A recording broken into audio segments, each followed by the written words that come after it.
Vermont is a state known for its serene landscapes and idyllic beauty. However, a tragedy hit this beautiful state as unexpected floods swept through the heart of Vermont. Buildings have been destroyed. Streets look like flowing rivers and thousands of people have lost their homes.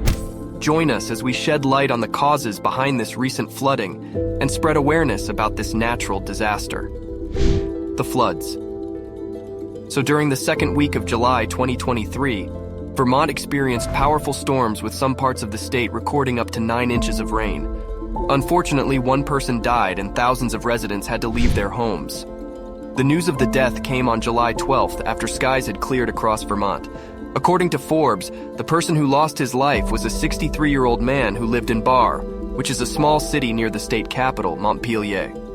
Here it is important to note that this storm first hit New York State and caused at least one death there. And in less than 4 hours, West Point recorded at least 7 inches of rain. This storm then moved to New England, where it caused severe flooding. Officials took immediate action and advised people in Vermont to leave their homes as soon as they could. Soon, 2 rivers in Vermont, including the Winooski and the Lamoille, were overflooded and major roads were shut down. Montpelier city officials issued an emergency order to temporarily shut down the downtown area. Let me also tell you that rescue teams used boats and helicopters to pull people from their flooded homes and cars. And according to Governor Phil Scott, this flood is historic and catastrophic.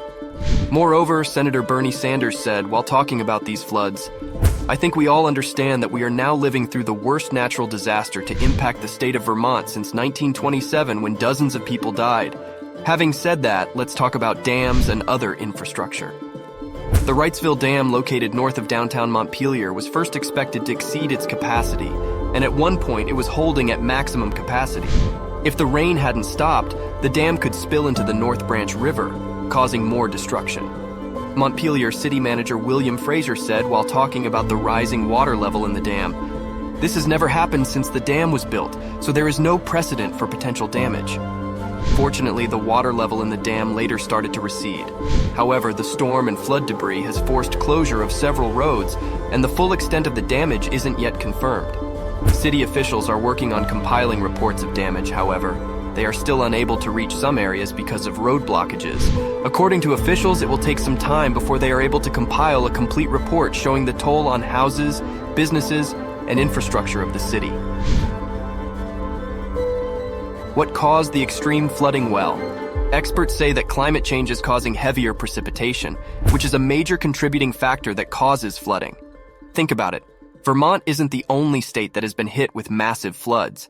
And this is all because of climate change, which is warming the planet.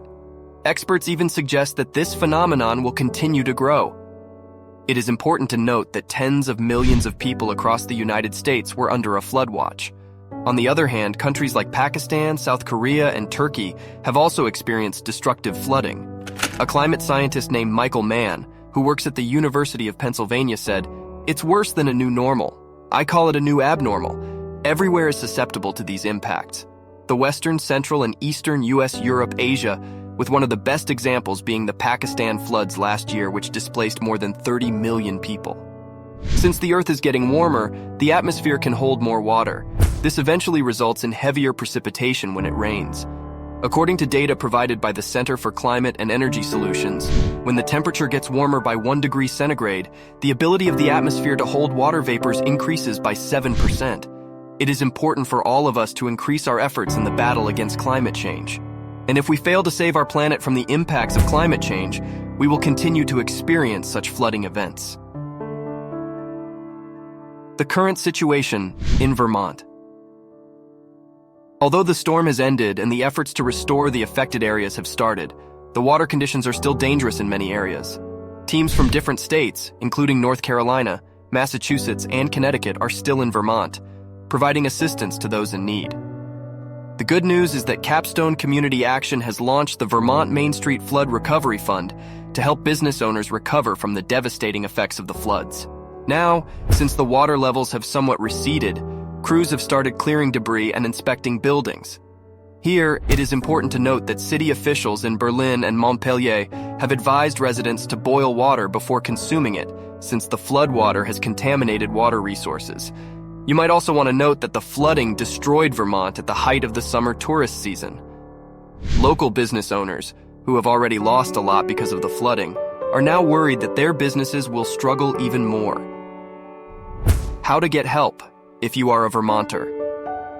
In order to help the people of Vermont, the state has opened a number of resource centers in different locations, including Barr, Johnson, Woodstock, Londonderry, Ludlow, etc. These resource centers are offering food and water from the Red Cross, cleaning kits, and assistance in finding recovery resources. Moreover, these resource centers offer people mental as well as physical health services. Now, if you are someone who is affected by the Vermont flooding, you can receive financial help from the federal government. The first option is for Vermonters in Windham, Windsor, Lamoille, Chittenden, Washington, and Rutland. If you are from one of these counties and are uninsured or underinsured, you can apply for funds through the Federal Emergency Management Agency. The second option is to apply for disaster loans through the U.S. Small Business Administration.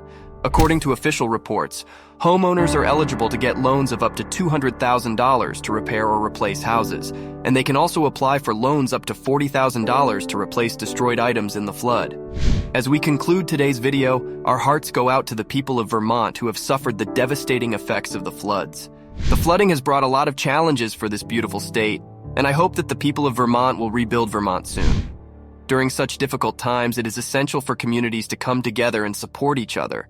And I would also encourage you to donate to organizations that helping to provide relief and aid to those affected by the flooding.